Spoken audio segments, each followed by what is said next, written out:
नरेश पंत जी, आखिर चीन की ऐसी क्या मजबूरी है? कभी वाटर बम के इस्तेमाल का आरोप इस पर लगता है, कभी वायरस फैलाने का आरोप लगता है, तो चीन पर अक्सर इस तरीके के आरोप लगते हैं। चीन की क्या मजबूरी है? चीन की भूमिका क्या है? और आखिर चीन डेटा छुपाता क्यों है? प्रिया जी, पहली बात तो बड़ी त्रासदी है, मगर इसमें पहले आपके पहले प्रश्न का अगर मैं जवाब दूं कि ये अर्थक्वेक जनरेटेड है या अर्थक्वेक इससे जनरेट हुआ, तो यूएसजीएस का अभी जो प्रिलिमिनरी डाटा है, हमें थोड़ा समय वेट करना पड़ेगा। उस हिसाब से इसके कारण अर्थक्वेक हुआ है। दूसरी का यानी कि इसके कारण अर्थक्वेक हुआ है, ये अर्थक्वेक जनरेटेड ट्रेजेडी या डिजास्टर नहीं लगता है। दूसरी बात यह है कि जो हम बात करें कि ग्लॉफ यानी ग्लेशियर लेक आउटबर्स्ट फ्लड है या नहीं है, तो जितनी रिमोट सेंसिंग वाली इमेजेस मैंने देखी है, मुझे कहीं पे प्रायर उसमें लेक नजर नहीं आई। सो इसलिए ये कहना कि ये लेक बर्स्ट हुई है, ये अभी मुश्किल है। जितना अभी तक डाटा अवेलेबल है उससे कुछ ये क्लियर नहीं। ठीक है। आपकी दूसरी बात यह है कि अगर ये नहीं है तो इतना वाटर वॉल्यूम कैसे आया, वो एक mystery. So one of the reason कि हम जिसे कह सकते हैं, वो यूएसजीएस ने भी कहा कि एक बहुत बड़ा ग्लेशियर का हिस्सा टूट के गिरा और उसने ये कंट्रीब्यूट किया। वो ज्यादा रैशनल लगता है एट दिस मोमेंट। जैसे और डाटा आएगा तो हम आपकी जो सेकंड पार्ट ऑफ क्वेश्चन था कि चीन की क्या भूमिका या चीन का क्या है इस केस में, देखिए प्रकृति ज्योग्राफिक डिविजन्स या बाउंड्रीज को नहीं समझती, अपस्ट्रीम और डाउनस्ट्रीम को समझती है।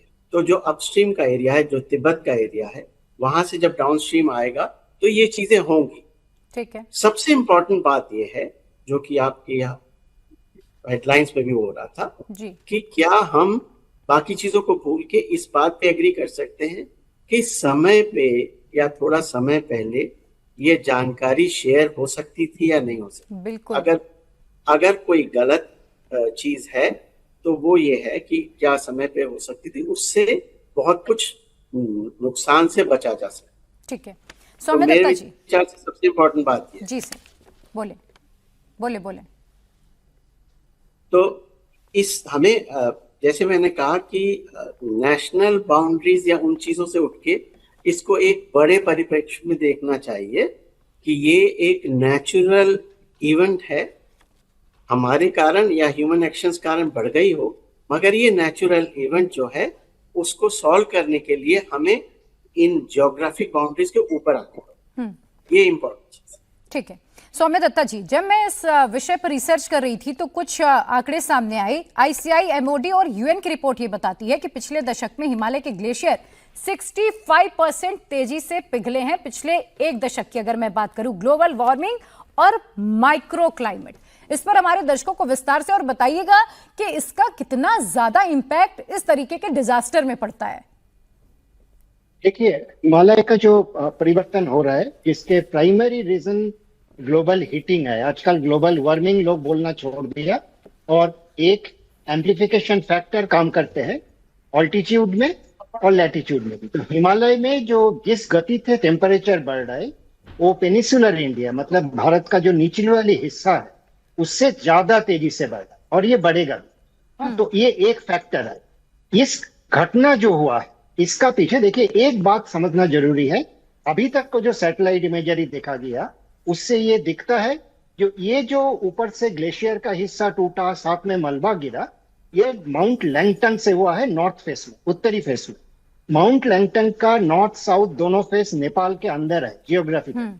लेंडे खोला जिस रिवर में ब्लॉकेज के बाद टूटा है, पानी जमा होके देन आउटबर्स्ट हुआ है, उस नदी चीन और नेपाल का बॉर्डर में।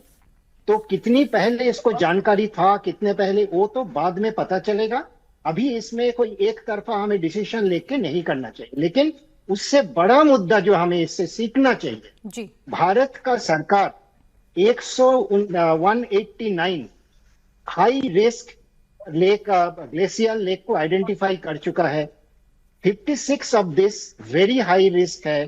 तो हमें इससे सीखना चाहिए। देखिए, हम यदि इस ढंग से बोलने लगे, ये साउथ लोनार लेक 2023 में जब सिक्किम में टूटा था, तब क्या भारत सरकार का कोई डिपार्टमेंट बदमाशी कर रहा था? This is useless.